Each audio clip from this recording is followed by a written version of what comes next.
Alright, little morning vlog, shop update. Trying to stay busy, get the best use out of this shot that I can. So got the orange one here, got the muffler pulled off yesterday, got a broken stud down in there. I'm going to pull the motor out and drill that out and install a new stud. This one has a massive flywheel seal leak, and I don't know if the cooler's leaking or not, but we'll address that when we pull the motor out.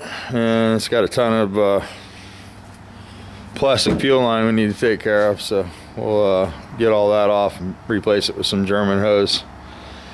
And some of the vacuum lines, less desirable too, we'll take care of that. But this thing still has the thermostats on it, and I don't even know if this motor's been out of the car yet. It's pretty much all there. So we'll pull that one out in a little bit. Gotta make a run to Triangle today. We got the okay on the thing. We're gonna do everything on this. I'm gonna do tune up, oil cooler seal, flywheel seal, reseal the transmission, 4 shocks, front brakes, install a tach, install a cylinder head temperature gauge, install an oil temperature gauge, install an oil pressure gauge, and there was more. The horn. There's a list, laundry list of stuff. So should have a couple good videos on this. We'll get this motor out this morning. Also, we're going to change this generator over to an alternator setup. So we'll take care of that. And the generator just didn't appease the guy. He didn't like the risk of a fire. I guess generators are more prone to throwing sparks out than the alternators are. Plus the alternator is much more dependable, and you get more amperage, and they're just a better unit altogether than the generator. A lot of them are self-regulated inside, and you just have to excite the one wire and correct the gauge wire and bypass the old regulator there. It's a minimal wiring job, and they're pretty nice units. So we'll go pick some of that stuff up this morning and get started on that. Get these knocked out hopefully before Christmas. Got a few days to do them. I got to get this orange one back, and the thing's quite a bit of work, so I figure it's a couple days anyway. So a day of wiring gauges, and today I'll do the dirty work, get the motor out, pull it apart, reseal it, install the new alternator kit, and repaint everything, degrease it, clean it up, make it look really nice in there. And yeah, this has got the original 388 tranny, a single side plate deal. Customer complained about it popping out of reverse. I don't think we're going to address that right now. That would require going into the gearbox. We're going to reseal the flange seals, and also do a side cover seal on there. So that should take care of the issues on this one. So yeah. So anyway, had a couple people comment about the bus and 1641s, and I don't really care for a 1641. The cylinders are paper thin. I don't think I have any cylinders around here anymore. But this is a 1600, and you have a really nice seating surface here to seal into the head. And the 1641 almost cuts into the aluminum on the cylinder head because it's so thin. You can't run a copper gasket, and there's a lot of down to it. And also the rings lose their seal shortly after the rebuild. I've only rebuilt a couple of the 1641s for friends that, you know, just had to have them. Gaydon is one of them, and he runs his real hard, probably in the 6,000 RPM range all the time, wide open in his dune buggy, off-road car, whatever it is. And I noticed it smokes a little bit, and I just don't like the smokers. And I think it would have been just as fast, maybe faster, with the 1600 jugs, because you can raise the compression with those and not worry about, you know, losing your seal. and getting a bunch of blow-by the rings. Just a thicker cylinder wall is much more conducive to hold the seal of the ring. The 1641 isn't as bad as the slipping 88s. I think 1641 or 87s. And the 88s are super thin. But I think the 88s are actually a 1641. And the 87s is something a little smaller. Like I said, I don't mess with those too much. Usually if I want to get some power, I'll just cut the case and go to a 90.5, and you get a real big fat cylinder, and you get the forged piston that way, and you get a little better engine life. And I do warranty my motors, so it's all about the engine life. You know, I don't want to build a motor from somebody and have to warranty it.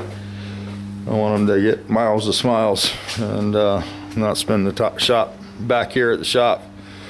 Some of the motors we sell are just long blocks. You know, they're basically used motors, rebuilt, and those used to sell for $650. Those are $950 now. And if you want a custom motor, it gets sort of expensive. So you can spend as much as you want depending on the parts that you want to buy. And there's plenty of stuff out there to buy. Seems like everything's $100, a couple $100, but I've had pretty good luck with the motor thing. I think I've lost one engine over the last 3 years, and we built quite a few of them. The one motor that I know failed was the rusty bus that we built. If you look back in the old videos, we did a 1835 in a bus, and I was sort of reluctant to do it. We used some outlaw Mexican heads on it. They were Volkswagen castings, but they were the Mexican version, and the seats fall out of those in the stock form. Somebody had put big valves in them, and they call them the outlaw head.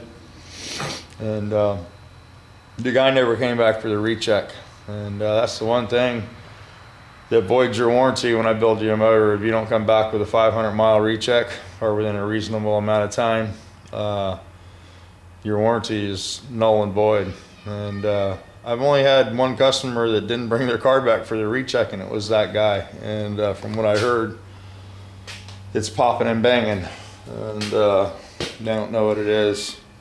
So I'm thinking one of the seats fell out, and it's popping back through the carburetor. You know, probably an intake valve hung open or something. But they haven't brought it back for me to look at it. Don't know if they will. So that's one of those deals where you can't make everybody happy. The guy was happy when he left here, but he never came back, so I don't know how happy he actually was. So that happens. I built the same guy's uncle 1600 for his bus. It was actually the motor that I originally built for my bus. It was a new case and new piston cylinder, all piston cylinders. Set of dual port heads that had been welded up actually, and I ported those. And he runs that thing 70, 75 with the stock carburetor and stuff on it. It's not so much the carburation or the size of the motor that limits the mile an hour in a bus. It's the RPM. And it doesn't matter what size motor you build or what camshaft you put in there. The RPM is determined by the ring gear in a bus. And in the late buses, you either have the 3 rib or you can go to the 091. Like we did in Chip's bus, and that's the 457, or you can buy a Freeway Flyer bus unit, and they put the 457 ring and pinion in the 3 rib, and they call that a Freeway Flyer. You can also change the 4th gear. When I put that training in Chip's bus, somebody told me that it wouldn't pull it with a 1600, because originally it had a 1600 single port that I had built for his bus, and I put the 5 rib in it when it had the single port in there, and he drove it for quite a bit. Never really had an issue with it, and it seemed to pull the gear no problem. Oddly enough, when I put the bigger motor in the bus with the 091, it seems to have a hard time when you let the clutch out. Like, first gear's a little long, but going down the highway, I could use the longer 4th gear. I talked to one training guy, and he told me there's no way, no how that it'll pull the 4th gear with the 457, but I do believe it would. And I'll probably order one of those trainings when I put my 2110 in the bus, with the competition eliminator heads and the K8 cam and stuff. This is the, actually we're running a C45 with 1.5 rockers. It's about 615 lift. But this is the new bus motor here. This is a 82 by 94, or 90 and a half thick wall cylinders. And here's a set of competition eliminator heads. We're CNC ported, and then I went back through and ported them some more. They have the Chevy valves. And whoa, had Chevy valves. That one just flew out of the luckily it was cushioned by a buffing pad. Anyway, these are a little bit longer, so you can run a bigger spring, and they're 44s, 44 by 37s. So this should make some decent power. And this is the other thing that you need if you're gonna, really buzz a bus, is you have to go to a counterweighted crank. Factory Volkswagens don't have the counterweight on the crank to keep the crank balanced and everything happy at higher RPMs. They're sort of designed to run in the 4,500 to 4,200 RPM range. They're not really made to turn up really high. You see the stock Volkswagen crank here has no counterweights, so you can balance them, but they're only harmonics comes into effect at a certain engine RPM. I've turned these as hard as 5,800 with a close box and a Beetle, going down the highway 70 miles an hour, and it just beats the case to death. The center webs, center mains right here will get a bunch of squirm on them, and these will become real shiny, and everything starts moving around in there. So you're sort of limited to about 4,500 RPM before you start doing damage with a stock crank. And with a good counterweighted crank, you can turn that baby probably, like 6,500, 6,000, and have pretty good luck, depending on the rest of the parts you use. Anyway, it's a beautiful day here. Hope everybody's having a wonderful day. Push the record button. A couple contrails over there. Nothing too major. Took my brother home the other day to North Florida, and it's a contrail capital of the world. They said they were everywhere. Anyway, this car has a 388 three-way flyer in it, and it'll cruise right around 85. I've had it up to 90 on GPS with the tack in it, and the tack I think it'll pull 5,500 RPM in fourth gear. The other thing that limits your RPM in high gear would be the valve spring. So that's you can only turn as many RPM as the spring will handle. And here's a aftermarket performance spring next to a stock Volkswagen valve spring. So there's not much performance in that. That's what limits your RPM. Anything over 4,500, you're going to start getting some valve float. You can shim them up a little, but they don't live very good at high RPM. That's why we always go to the bug pack or the API spring if you're going to run a single. And that bug pack spring, you can run up to 500 lift is what it said in the package when I opened those. So those might be a little too stiff, but we're going to give them a try.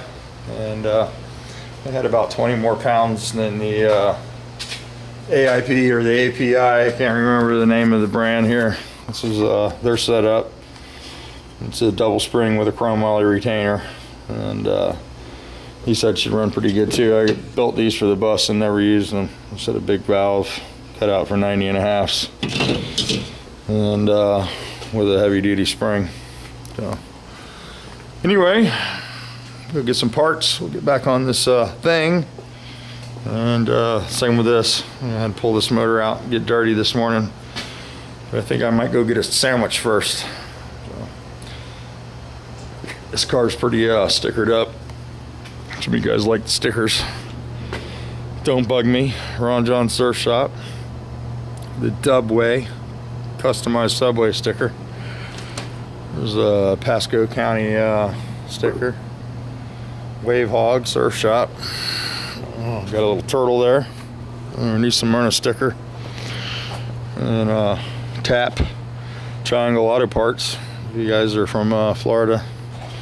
So anyway, a little shot of the 240.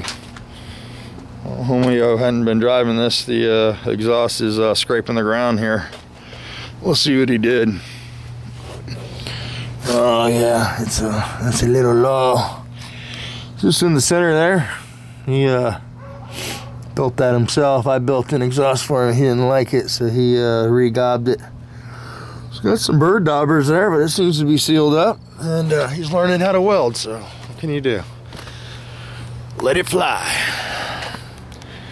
Alright guys, let me reposition my paper towel here and take the bus for a morning burger or something, burrito, whatever. Isn't that what he usually says? He likes the burritos, breakfast burritos. I like a nice cheeseburger in the morning, gets my blood pumping. But anyway, thanks for watching, thanks for subscribing. Do appreciate it. I'm picking up some subscribers lately. We're almost up to 7,000 subscribers. And I appreciate you guys growing the channel. And it only grows with you guys subscribing. So push the like button, push the subscribe button. It helps out. And if I can help you guys with anything, or you want to see different kinds of videos, let me know. And we'll try to help you out. Sort of limited to the Volkswagen stuff right now. Not doing much painting because just not set up for it. So doing mechanical. I'm gonna get the Nova mechanically sound and running, and then we'll do some paint videos on that. So that's what's going on. I was talking to my buddy. This is getting long, but there's a couple shops around here that are doing these cars, and they're molding the glass and not using the chrome around the windshields. And I was thinking about doing that on this because I need to spot weld some tabs back in for the chrome clips. Some of my stainless steel is in really bad shape, and I think I'll just go with a flush mount and a little custom and save some money. But you have to pop the windshield in there and basically mold it in, make sure it fits tight. And my glass buddy gave me some tips on how to do it. He's seen a couple of them done for some shops that he puts glass in at. Same in the back here, you know, where I put the quarters on. I had to reattach the chrome moldings and stuff, and we got to talking about it. And I was thinking about flush mounting these, so I might do that. A little shortcut. You know, some people don't like that, but you got to do what you got to do. Crazy cats running around here. All right, you guys have a good one. Push that record button, and we'll talk to you later.